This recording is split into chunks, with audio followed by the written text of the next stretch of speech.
As a trader, you need to be able to answer the question, where are you using certain concepts on which time frame? That is exactly what leads to a top-down analysis, and that is what you are going to be learning today. Now, the concepts that we are talking about are, of course, the money-making concepts. This is video number 12, and we are going to be touching on the top-down analysis. Now, the first thing that I want to go over is, what is the purpose of a top-down analysis? The purpose of a top-down analysis is not necessarily an entry, for example. Entry doesn't have to do anything with a top-down analysis. But where we want to look for our entry, that is essentially the goal of a top-down analysis. Because the purpose of a top-down is find the direction in price, find the narrative, and find the context area where we can start looking for our entry. So the end goal is to find a high probability context area. And what is the highest probability scenario that we can have? This is where the path for certain traders will divide. Meaning you are either going to be a filtering process trader and you're going to use a filtering process for your top-down analysis, or you are going to be a flow trader. The way you will approach the market will be slightly different if we're talking about these two. Now, before we go over what those are and what the difference is, we first need to understand that you can determine your own trading style. Meaning, depending on what type of trader you want to be. For example, a long-term trader, you want to hold positions for months and months. Or you want to be a scalper and you only want to hold positions for a few minutes. That is going to determine which concept you are going to be using on which time frame. For example, for a long-term trader, you want to focus on monthly market structure. Again, you can get extremely creative with this. You're not limited to what I'm telling you to do. You can determine how much time you have throughout the day. So, for example, I would advise if you have a lot of time throughout the day, you want to go down time frame. So focus on the lower time frame. If you don't have a lot of time throughout the day, then it's easier to focus on the higher time frame. So, for example, become a swing trader. The reason why that is because if you're going to be a scalper, you're going to be focused on the lower time frame, it requires more work during trading. If you're going to be a higher time frame trader, it requires more work and more time up front. So not necessarily when executing trade IDs. So for long-term traders, monthly market structure might be interesting. For me personally, it's not that interesting because I don't care what the next monthly candles want to do. I only care what the next monthly candle wants to do. So candle science on the monthly for me is the most interesting. But again, that all comes down to what type of trader you want to be. To give you a few more ideas, you can, for example, also look only at weekly order flow. If you mainly want to be a weekly trader, also longer term, I would argue. Or if you want to go more into day trading style, you can also focus just on daily candle signs and only focus, for example, on 4-hour order flow instead of daily order flow. There's no limits to this. You can also focus on 1-hour candle signs if you want to, and if you want to learn how to do that. Again, this is also where I need your help because this is your personal preference. We are not all the same. We all have different lifestyles. We also have different preferences. But I can help you, and I can help you through the following. The first type of trader that you can be is a filtering process trader. A filtering process trader is someone that focuses mainly on the higher time frame. And because they focus on the higher time frame, which requires a lot less time, for example, they can focus on multiple pairs.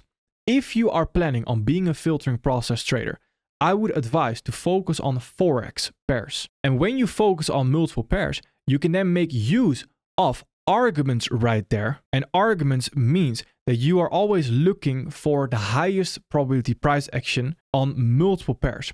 So let's say you have 10 pairs.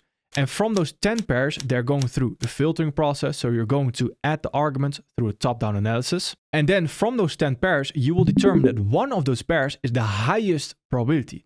That's the one you want to be focusing on. So let's do a top-down analysis for a filtering process trader. And we're going to do it currently on GBP US dollar and what we're currently looking at, Euro US dollar. Now you can do this for a lot of pairs. For example, I do it for the Forex majors right there. And I also focus on the crosses right here. Now for myself and for my personal trading style right now at this moment in time, I want to focus on monthly candle signs. So if I look at monthly candle signs right here, In the previous candle, I would argue that we might want to continue lower. But the current candle that is forming, that more so looks like we do want to continue higher right there. Then once we go down a time frame into the weekly right here, we can see that we have a potential sweep towards the left right there. But we do come into fair value gaps, and the most recent price action was bullish fair value gaps to continue higher. So up until this moment, we could argue that all we have are arguments still for the bullish side. Again, the way I see arguments is simply through order flow, market structure, and candle signs. So when the most recent order flow leg is a bullish order flow leg, that is a bullish argument. You need to see it like this. You are in the middle of two sides. You have a bullish side and a bearish side. And they are both giving you arguments, objective arguments like order flow, market structure, and candle signs. And when both give you arguments, eventually they will either be very one-sided, so either the bullish side has the most arguments and there is no bearish arguments. When that is the case, that's extremely high probability for higher prices. But when you have bullish arguments and a little bit of bearish arguments, then that's not high probability. Then we could argue it's more so 50-50. So here we have bullish order flow. We also have this respect candle at this moment in time from that fair value gap. So in my opinion, we could actually look at some higher prices.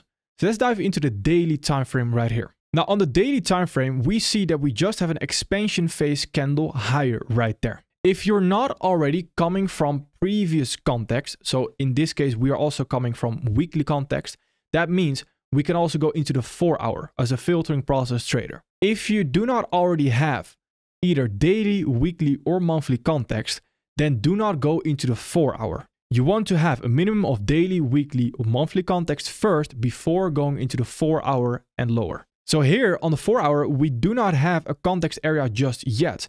Now, a third candle will form right there. Again, remember what we talked about, those news events. If, for example, Monday right there doesn't have any news and Tuesday does have news, we could potentially see a fair value gap created right there to then continue higher. On the 4 hour, we already have a fair value gap right here, which we could potentially already continue higher from if we have news supporting the ID as well, higher time frame time. So Euro US dollar looks quite all right to reach this target right there from the 4 hour fair value gap or the daily fair value gap sitting right there. The only confusion right there is the 4 hour fair value gap or the daily fair value gap. Now, if we take a look at GBP US dollar and compare it to Euro US dollar, then right here we have a respect candle very similar to Euro US dollar. Now, the difference right here between GBP US dollar and Euro US dollar is that currently we have a down candle actually. We could argue we have somewhat of rejection at the bottom right there, but not significant just yet. It's a lot weaker, for example, than Euro US dollar. Then if we want to look for higher prices, very logically, of course, Euro US dollar is going to be higher probability. Now, if we look a bit further and we go into the weekly time frame, then on the weekly time frame, we also have a few fair value areas right there. We still have bullish order flow. We are respecting this fair value gap right there, but not as convincingly as Euro US dollar. Okay, well, let's dive into the daily and maybe it looks completely different. On the daily, we see we do not even have a daily expansion phase candle right here, where Euro US dollar did have that expansion phase candle. So again, that determines that Euro US dollar is a lot stronger. In other words, if we want to look for higher prices, Euro US dollar is a lot higher probability. Now on GBP US dollar on the 4 hour, we do also have this 4 hour fair value gap sitting right there. But again, is GBP US dollar or Euro US dollar the 4 hour fair value gap then higher probability? I would argue Euro US dollar because it was a lot stronger. It was a lot more bullish. The respect candles were very clear. We had expansion phase candles as well. A lot more arguments for Euro US dollar to be bullish. Now this process is something that you can do for a lot of pairs, and that is something that I do in the MMT, for example, in the daily forecast. And through that, I always share the highest probability pair that you can trade with the MMT members. Now, next to a filtering process, you also have, of course, a flow trader. And this is just essentially the exact opposite of being a filtering process trader. A flow trader focuses more on the lower time frame, in brackets lower time frame, because the higher time frame, of course, is still important, but you're going to go down more time frames. So you're more likely to be active on the 1 minute time frame, for example, where with the filtering process, you saw me already stop at the 4 hour time frame. Now, as a flow trader, you want to focus on one single instrument. Since you are going down a lot more time frames, it requires a lot more focus, a lot more work during your chart time. So that means if you have to go through a lot of pairs going down time frames, your focus is going to be all over the place. Now, if you want to be a flow trader, it is extremely important to understand which instrument you are going to choose. You want to choose ideally the most volatile instrument. The indices are my advice because the indices are extremely volatile. Even with no news, equities open brings in a lot of volatility. And since you are reliant on one single instrument, you are reliant on that instrument providing the most high probability conditions. And the high probability conditions happen when we have enough volatility. And we want to have a lot of volatility because ideally we are not consolidating for a whole week. So still, there will be enough opportunities within that week as well. And again, my advice would be take a look at the indices. So ES, NASDAQ, YM, or even Russell. Now also for a flow trader, you are most likely going to have a higher trade frequency. Now, how is that possible if we just mentioned a filtering process trader focuses on multiple pairs? Well, a filtering process trader focuses on multiple pairs to be the highest probability. A flow trader also focuses, of course, on high probability situations, but since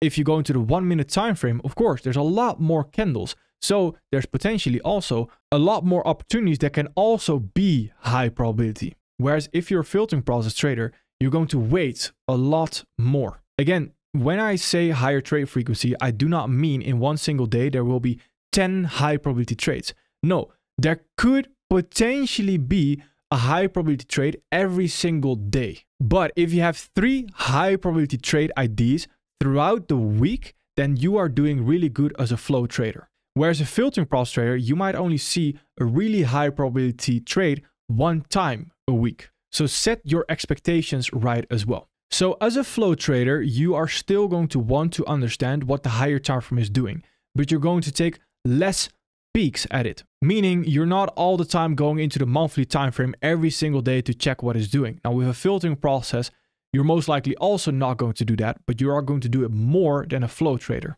So on a monthly right here, we could argue that we might want to continue lower towards that swing low right there. But for a flow trader, that's just not relevant. That swing low is so far. Whereas for a filtering process, it might be interesting through the higher time frame to trade towards it. Flow trader, who cares? There will be a lot more opportunities before we even reach that low right there. Now we can keep it on a chart just so we understand the overall direction as well. Then if we go into the weekly, we see that we have just taken out this weekly swing low right there, which is quite important to understand because you're going to be a lot more of a ping pong trader, meaning you're going to be bullish, bearish, you're going to switch a lot more. And the lower time frame is going to be your guide in that. So let's also dive into the daily right here. And the daily is where it gets interesting then. So on the daily, we can actually see that we are going to potentially create a daily fair value gap right there. So we're going to be trading a third candle heading into Monday. Now let's see if this sweep can cause a little bit of a retracement higher to trade back into the daily value gap to then potentially continue lower again. Let's dive into the 4 hour. On the 4 hour, we have this fair value gap right here. And we also have this swing low. This is where it gets important because now you are in the middle of 2 PD rates. And the 1 hour and the 15 minute is going to guide you towards one of those PD rates. Meaning, if we take a look at the 1 hour right here, what do we see? Well, we also have that swing high, which is again below the 4 hour value gap. And we have this swing low right there, which was the 4 hour swing low. On the 1 hour, I would argue it's not that clear at this moment in time. On the 15 minute, the only price action that we currently have is this 15 minute fair value gap, which we might want to continue lower from. Now, as soon as we start creating those fair value gaps to continue lower right there, we can see usual context forming, which we might want to confirm on the 1 minute time frame to then target this low right here. So as a flow trader, you're reacting a lot more. And that's why it requires more work when you are actually trading.